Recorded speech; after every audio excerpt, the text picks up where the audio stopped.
우리 성도 여러분 안녕하십니까? 이제 코로나19 때문에 2년을 넘기고 3년째 우리가 맞이하게 됐는데, 저는 코로나 문제가 터졌을 때 잠깐 뭐 이렇게 어려움을 주다가 사라질 줄 알았어요.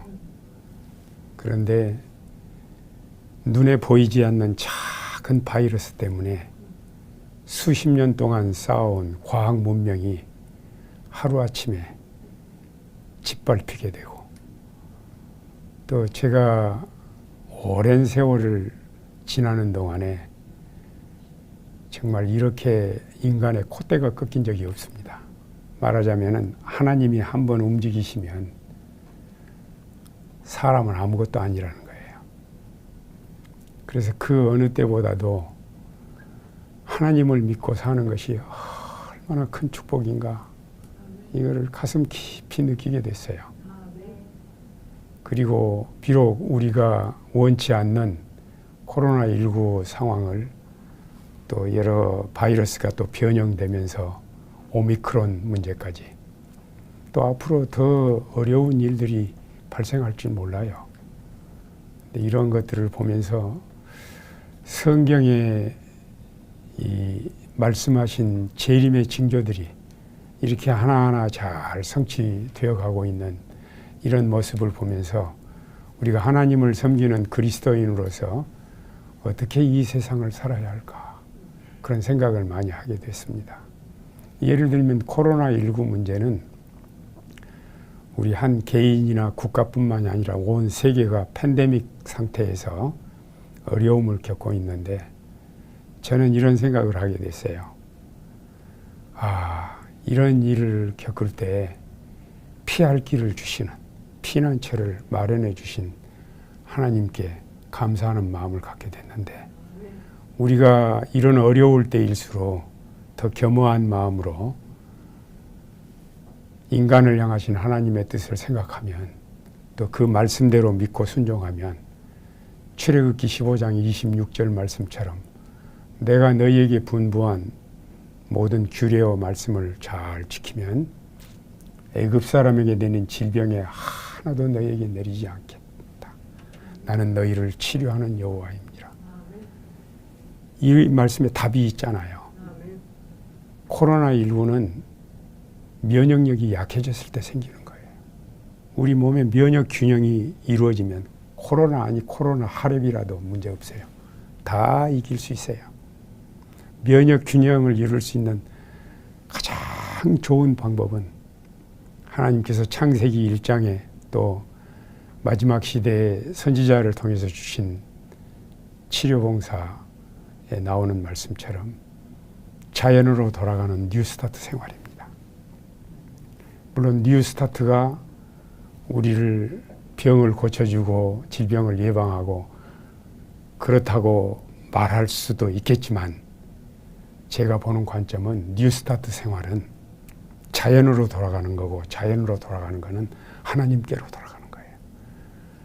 암도 이 수술하거나 방사선 치료하거나 또 항암 치료하거나 그러는데, 이 전신에 영향을 주는 항암 치료, 수술이나 방사선은 국부적인 치료예요. 가장 좋은 항암제를 써도 항상 1%의 암이 남는다는 것을 존스 홉킨스 연구진들이 확인해서 발표를 했어요. 이걸 암 줄기세포라고 그래요. 암 줄기세포는 현재로서는 의학적으로나 과학적으로 해결할 길이 없어요. 근데 저는 하나님의 말씀을 보면서 이 암 줄기세포도 해결할 수 있는 길, 자연으로 돌아가는 거예요. 하나님께로 돌아가는 거예요. 뉴스타트는 하나님이 어떠한 분이신가를 알게 해주는 하나의 도구예요. 뉴스타트가 우리를 고치는 것이 아니고, 뉴스타트는 우리를 고칠 수 있는 하나님을 만나도록 인도하는 거죠. 앞으로 우리가 어떠한 어려운 일이 더 생긴다 할지라도, 저는 우리가 이럴 때일수록 가장 어두운 때 샛별이 가장 밝게 빛나는 것처럼 인간의 능력과 과학과 모든 것이 땅바닥에 무너져 내렸을지라도 하나님을 섬기는 사람들이 올바로 하나님 앞에 선다면, 단순한 믿음과 순종의 생애로 선다면 모든 어려움을 극복하고 더 하나님의 능력을 온 세계에 나타내면서 우리가 주님의 영광을 높이는 일을 할 수 있을 거라고 생각합니다. 여러분, 인간의 위기는 하나님의 기회지요. 우리가 코로나19를 비롯해서 여러 인생 방면에 어려운 일들이 계속 이어지겠지만 절대로 낙심하지 마시고 또 매 순간 하나님을 아버지로 섬기는 하나님의 백성들이 예전보다 더 진실하게 하나님을 믿고 순종하는 생애를 살아서 하나님을 믿는 사람들이 어떤 축복을 받는가라는 모습을 보여주면서 온 세계가 삽시간에 복음으로 환하게 되는 그런 축복을 얻게 되기를 바랍니다. 아멘. 저는 오늘 아버지의 뜻대로 하옵소서라는 제목을 택했습니다. 저는 신앙생활을 하면서 신앙생활에 그 성경을 통해서 가장 기본 핵심적인 문제가 뭘까 이런 생각을 종종 해보는데 그거는 하나님에 대한 오해를 푸는 거예요. 사탄이 하나님에 대한 오해를 만들어 놨어요. 그래서 그 오해를 풀기 위해서 하나님이 인간으로 오셨어요. 이게 이제 대쟁투에 관한 문제죠. 그런데 하나님은 어떤 분이신가? 성경을 통해서 또 성령의 감동하심을 통해서 자연계나 우리 양심을 통해서 하나님이 어떤 분이신가? 하나님은 당신의 자녀들이 잘 되기를 원하세요. 행복하게 살기를 원하세요. 건강하게 살기를 원하시고 경제적으로도 넉넉하게 살기를 원하시고 인간관계도 원만하게 살기를 원하시고 하나님은 우리가 잘 되기를 원하세요. 또 그렇게 축복받고 살 수 있는 방법들을 자세하게 다 일러주셨어요. 우리가 그 말씀대로 믿고 살면 두려울 것이 없어요. 그런데 사탄은 항상 우리의 마음에 의심을 이렇게 만들고 또 하나님을 의지하는 대신에 우리 자신의 능력과 지식과 우리 자신의 힘을 의지하고 살도록 해서 근심 걱정이 많아지고 있어요. 그래서 이러한 문제들을 근본적으로 해결하는 방법 중에 하나가 바로 오늘 아버지의 뜻대로 하옵소서라는 기도 속에서 그 답을 찾을 수 있지 않을까 이런 생각을 해봤어요. 이 기도는 예수님의 이 겟세마네 동산의 기도인데요. 성경에는 이렇게 기도들이 많이 소개가 되는데 다니엘서 9장처럼 또 시편에는 많은 기도들이 있죠. 성경의 많은 기도 가운데 가장 감동적인 기도, 인간의 입을 통해서 나올 수 있는 기도 중에서 가장 감동적인 기도는 예수님의 겟세마네 동산의 기도입니다. 왜 그럴까요? 성경에서 발견할 수 있는 가장 심오한 믿음의 기도이기 때문입니다. 가장 깊은 경지의 믿음을 가장 적절하게 표현한 기도예요. 인간의 입에서 나오는 모든 말들을 다 압도할 수 있는 기도입니다. 이 기도는 남김없는 헌신, 철저한 신뢰, 완전한 자기 복종 이런 것들을 통해서 우리의 이 삶 속에서 항복의 기도, 승리의 기도, 사랑의 기도를 보여주고 있어요. 로버트 슐러 목사님은 유명한 TV 설교자이시고 캘리포니아 가든 글로브 교회 수정교회 유리로 1만 장의 유리창으로 장식한 성소, 2,700명이 앉을 수 있는 의자, 세계에서 가장 큰 파이프 오르간이 있는 교회인데 이 교회 담임 목사이시기도 합니다. 이분이 적극적인 사고의 철학이라고 하는 책을 썼는데요. 이 책의 이름이 다른 이름으로도 소개가 됩니다. 여기에 그의 말씀 가운데 이런 이야기를 소개했어요. 네 아들을 둔 노만과 사라 부부가 딸을 가지고 싶었는데 또 크리스마스 무렵에 딸이 태어났어요. 얼마나 큰 기쁨이겠어요. 온 교회가 기뻐하고 이 가정도 기뻐했는데 이제 아이가 태어난 지 한 2주일쯤 지났을 때 이 산모의 아기 엄마에게서 전화가 왔어요. 의사 선생님께서 오늘 무서운 소식을 전해 주셨습니다. 레아가 전응하랍니다. 몇 년밖에 살지 못할지도 모른답니다. 목사님께서 산모가 자리가 마른 다음에 또 좀 안정 상태에 있으면 방문을 가려고 그랬는데 급히 서둘러서 방문을 갔습니다. 여러 위로의 말씀을 전하고 프란시스의 기도를 인용하면서 이렇게 함께 기도를 드렸습니다. 하나님, 변화시킬 수 있는 것은 변화시킬 용기를, 변화시킬 수 없는 것은 받아들일 믿음을, 그리고 이 두 가지를 구별할 수 있는 지혜를 주시옵소서. 아버지의 뜻대로 이루어지기를 원합니다.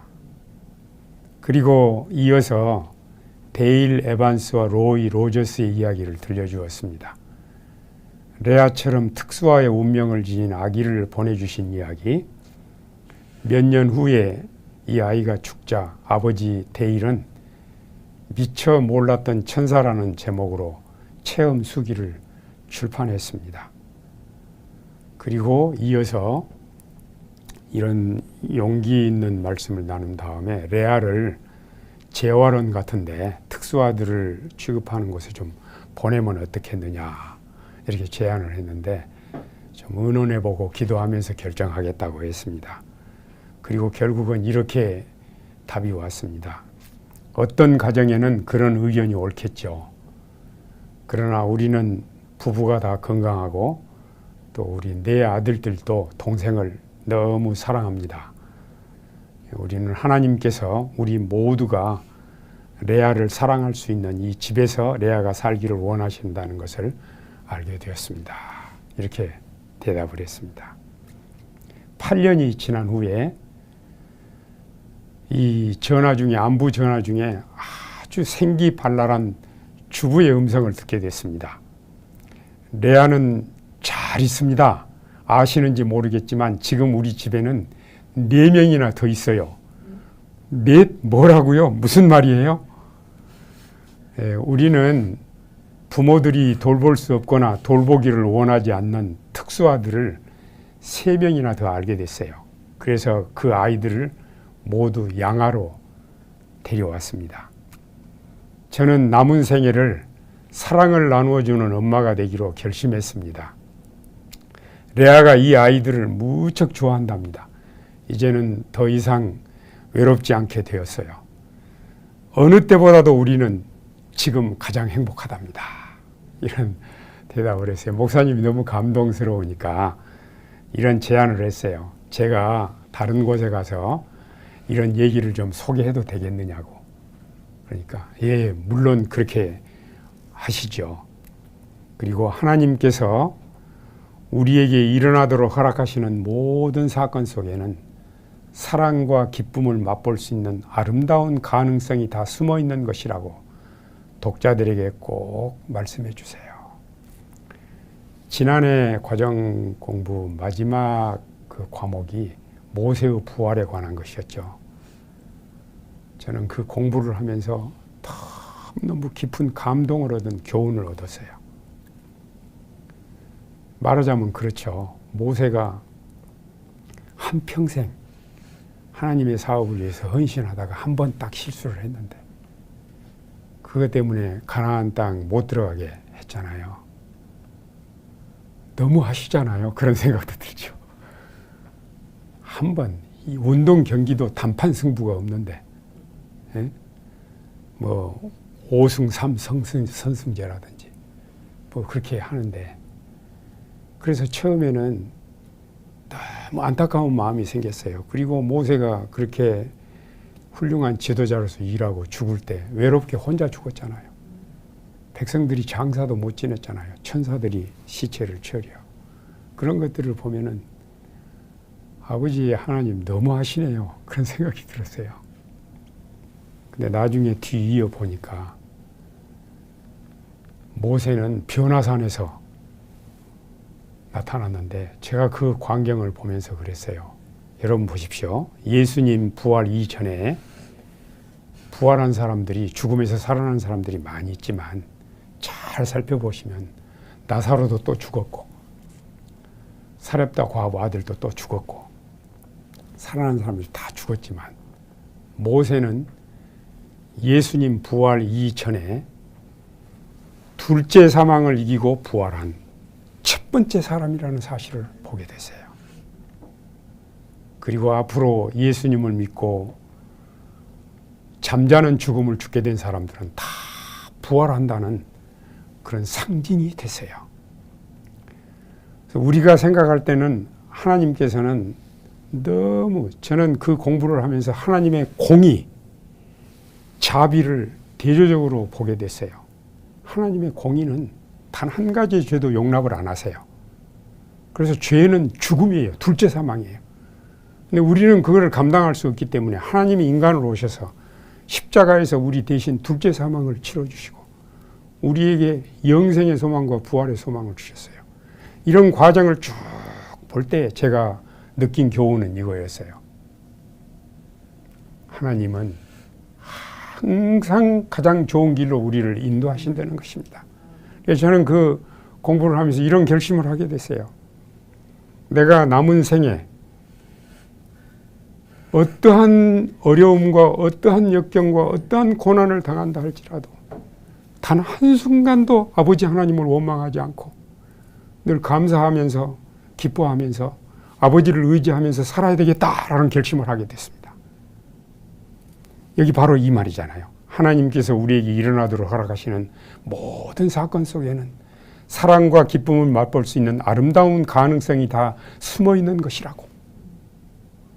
제가 병원에서 여러 해 동안 일할 때 말기암 환자들, 의학적으로는 도무지 희망이 없는 환자들이 그곳에서 죽음을 준비하면서 지냅니다.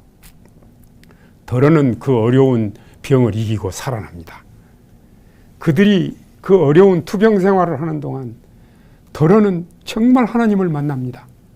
하나님을 만난 그 사람들은 이구동성으로 그렇게 얘기를 합니다. 제가 암에 걸린 게 너무 큰 축복이라는 사실을 깨닫게 됐습니다. 우리가 가지고 있는 문제를 해결할 수 있는 진정한 해답은 하나님을 만나는 것입니다.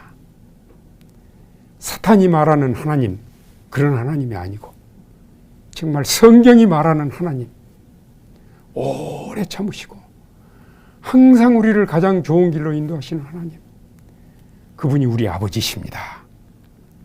그리고 그 엄마는 이렇게 말을 이었어요. 우리는 내 아들들보다 레아를 더 사랑하지는 않습니다. 그러나 레아를 키우는데 재미를 느끼는 것은 사실입니다. 우리가 레아가 완전하게 되리라고는 기대하지 않습니다. 우리는 현재 레아 그대로를 사랑합니다. 레아가 가진 결점까지도요. 우리가 아버지의 뜻대로 하옵소서라고 기도드린 이래로 레아는 우리 생에 가장 큰 축복 중에 하나가 되었습니다. 여러분 여기 보십시오. 불행한 상황은 바뀌지 않았지만 그 상황을 대처하는 태도가 바뀌었습니다. 세상이 바뀌기를 기다리면 죽을 때까지 안 바뀝니다. 그러나 내가 바뀌면 그 순간 세계가 바뀝니다. 우리 부부간에 가정에 문제가 있으십니까? 내가 싫어하는 사람이 변하기를 기다리면 절대로 안 바뀝니다. 그러나 내가 바뀌는 순간 상대방이 바뀝니다. 승복의 기도로 우리는 우리의 생애 동안 순간순간 내 원대로 마옵시고 아버지의 뜻대로 하옵소서라는 기도를 드릴 필요가 생겼습니다. 그리스도인의 생애는 자신감에서 신앙의 확신으로 옮겨지는 하나의 과정입니다. 인간의 한계, 앞이 안 보이고 끝이 없는 극한 상황을 직면하면서 우리 그리스도인들은 예전보다 더 분명하게 자라납니다. 코로나19가 우리를 낙심시키는 재앙이 아니고 하나님을 더 의지하게 하는 디딤돌이 되고 있습니다. 우리 앞에 닥치는 모든 재난들도 하나님께로 우리를 더 향하게 하는 축복이 될 것입니다. 자신만만하던 삶이 달라집니다. 왜 그런가요? 인간 중심, 자아 중심 신앙이 얼마나 무력하고 무익한가를 느끼면서 좀 빠르거나 늦거나 간에 결국 하나님 품에서 돌파구를 찾게 됩니다. 우리의 문제를 스스로 해결하려고 하는 동안 우리의 갈등, 어려움은 사라지지 않습니다. 그러나 우리가 가진 모든 문제를 하나님께 내려놓고 심지어 우리의 의지까지 하나님께 드리고 그리고 하나님의 뜻을 기다릴 때 내 원대로 마옵시고 아버지의 뜻대로 하옵소서라고 기도를 드리는 순간 우리의 마음에는 하나님의 통치가 시작됩니다. 그리고 더 이상 자아 중심적인 생애가 아니라 그리스도 중심적인 로마서 8장에 나오는 성령께서 역사하시는 삶을 살게 됩니다. 이 세상이 달라지고 인생의 하늘의 색깔이 달라지고 예전에 도무지 느끼지 못했던 진정한 쉼과 자유와 평화가 내 마음을 채우게 됩니다. 오늘 이러한 축복이 이 안식일에 주님을 섬기기 위해서 모인 또 안식일을 기억하는 우리 모든 성도들에게 하나님의 풍성하신 쉼의 축복이 임하기를 기도합니다.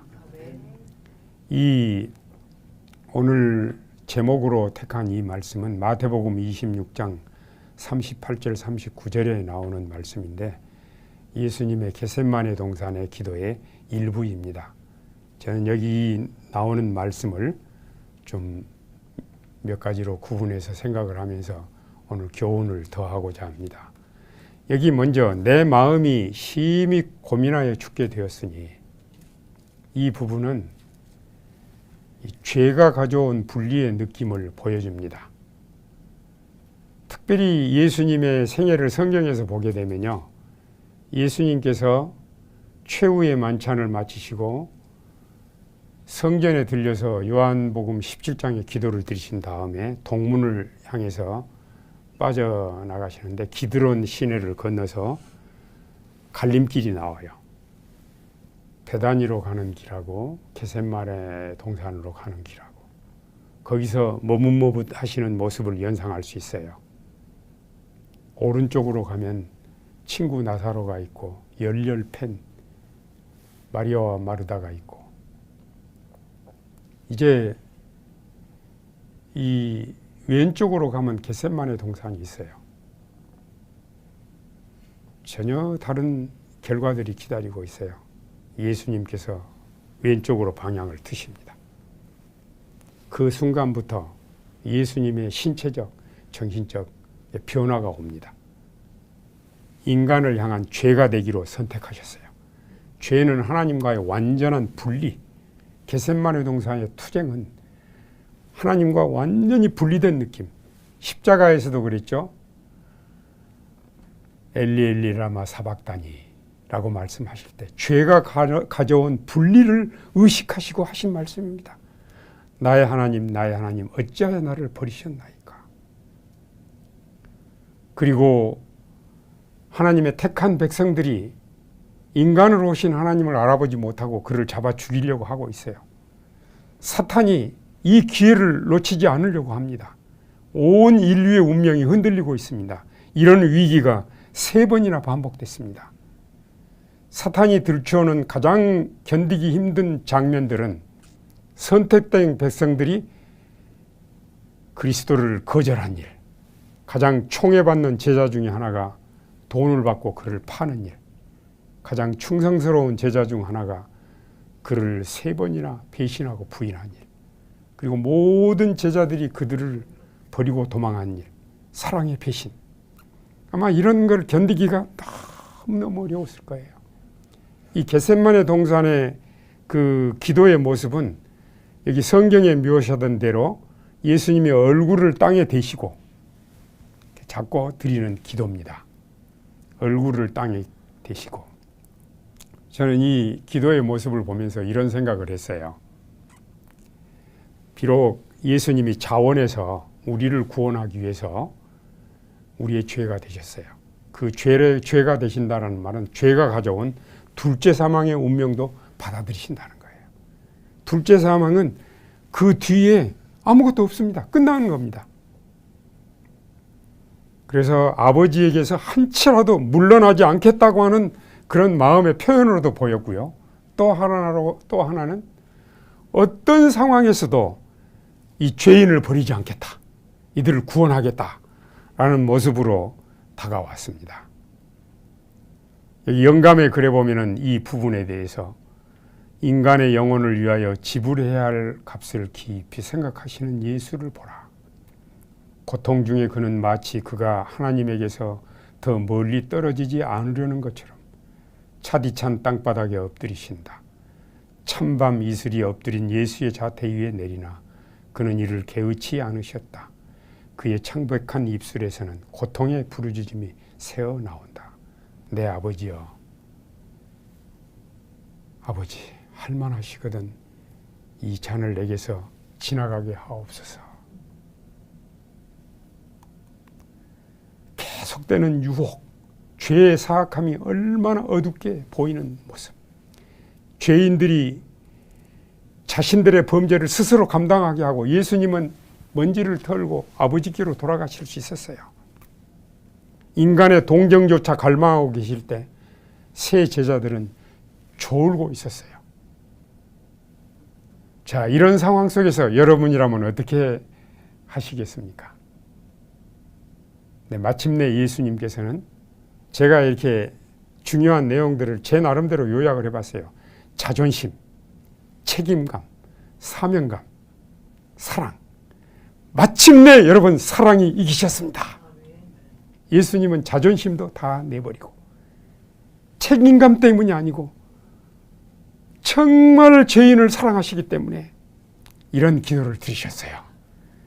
그러나 내 원대로 마옵시고 아버지의 원대로 하옵소서. 절체절망의 위기의 순간에 모든 것을 하늘의 뜻에 맡깁니다. 아버지의 뜻을 온전히 받아들이는 기도를 드립니다. 죽음보다 더 강한 사랑으로 3번씩이나 이런 승복의 기도를 드립니다. 영감의 글에 보면은 멸망하는 무수한 인간이 그를 통하여 영생을 얻을 수 있도록 그는 피의 침례를 받아들이신다.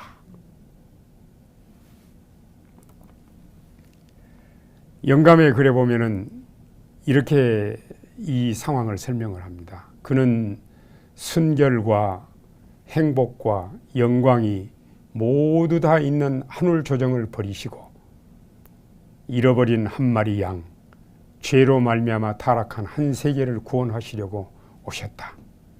그는 자신의 사명에서 돌아서지 않으실 것이었다. 그는 범죄한 인류의 중재가 되실 것이었다. 그의 기도는 이제 복종만을 나타내신다. 이게 이제 이 기도예요. 우리 다 같이 한번 읽어보실까요? 내 아버지여, 만일 내가 마시지 않고는 이 잔이 내게서 지나갈 수 없거든 아버지의 원대로 되기를 원하나이다. 하나님께서 우리에게 전두엽에 되뇌 피질이라고 하는 기능을 주셨는데 이게 우리 마음이죠. 양심이고 이게 선택의 자유. 이거는 하나님께서도 간섭을 안 하세요. 여러분 그런 생각을 해보셨어요? 이 의지, 선택의 자유는 하나님도 간섭 안 하세요. 그러나 예수님께서 내 아버지여, 만일 내가 마시지 않고는 이 잔이 내게서 지나갈 수 없거든 아버지의 원대로 되기를 원하나이다 기도하는 순간 예수님의 의지도 하나님께 맡깁니다. 이 의지까지도. 이런 마음으로 기도하기가 쉽지 않습니다. 저는 여기서 정말 인간으로 오신 예수님이 우리에게 남겨주신 모본 가운데 이 모본이 얼마나 소중한가 하는 것을 이렇게 생각하게 됐습니다. 놀라운 사랑의 힘, 절대로 포기하지 않는 사랑, 이 얼마나 큰 사랑입니까? 이 얼마나 놀라운 희생입니까? 이 놀라운 사랑이 모든 문제의 해답을 가져다 줍니다.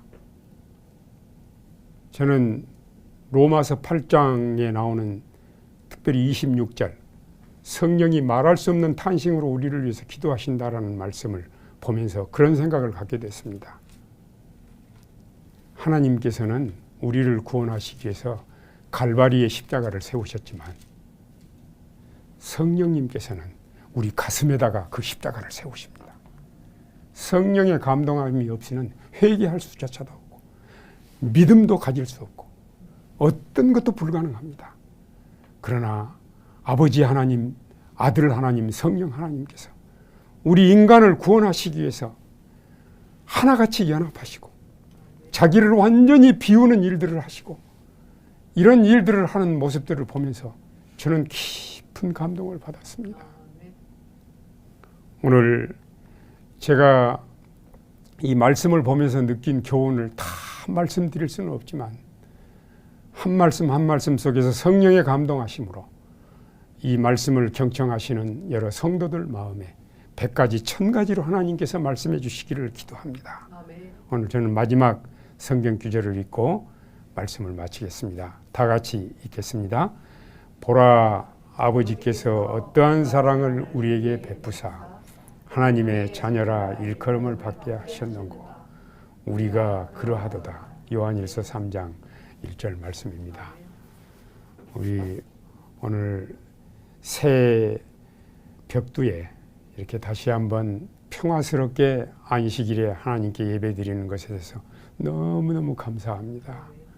금년 한 해 동안 우리의 마음속에 예수님의 겟세마네 동산의 기도가 반복되기를 바랍니다. 내 원대로 마옵시고 아버지의 뜻대로 하기를 원하나이다. 이 기도 속에서 하늘에서 아버지의 뜻이 이루어진 것처럼 이 땅에서도 아버지의 뜻이 이루어지기를 기도합니다. 고마우신 우리 아버지께서 우리를 위해서 베푸신 사랑과 분에 넘치는 은혜를 인해서 다시 한번 감사드립니다. 오늘 인간으로 오신 하나님이신 예수님께서 겟세마네 동산에서 드리신 기도를 통해서 또 귀한 교훈을 얻게 해주셔서 감사합니다. 아버지, 저희가 우리를 위해서 십자가에 달려 돌아가신 예수님의 모본을 따라서 우리 자아를 십자가에 못 박기를 원합니다. 그리고 하늘에서 아버지의 뜻이 이루어진 것처럼 우리의 삶 속에서 이 땅에서 아버지의 뜻이 이루어지기를 간절히 원합니다. 아버지, 저희를 새 사람으로 재창조하여 주시고 아버지의 형상을 회복시켜 주시고 또 이 땅에 사는 동안 오직 하나님의 영광을 드러내면서 온 세상에 아버지의 사랑을 증거하는 도구로 저희를 써 주시옵소서. 영원한 복음 온라인 교회를 통해서 수백 수천의 주의 백성들이 하나님의 기별을 듣게 도와주시고 이 기별을 온 땅끝까지 전파되도록 성령의 역사하심이 함께하여 주시옵소서. 지금은 우리 아버지의 크신 사랑과 우리 예수님의 놀라우신 은혜와 성령의 감화 감동하심이 내 원대로 마옵시고 아버지 뜻대로 이루어지기를 원하나이다 라고 기도하는 성도들 위해 지금부터 영원까지 함께하여 주시옵기를 예수님의 이름으로 간절히 축원하옵나이다. 아멘.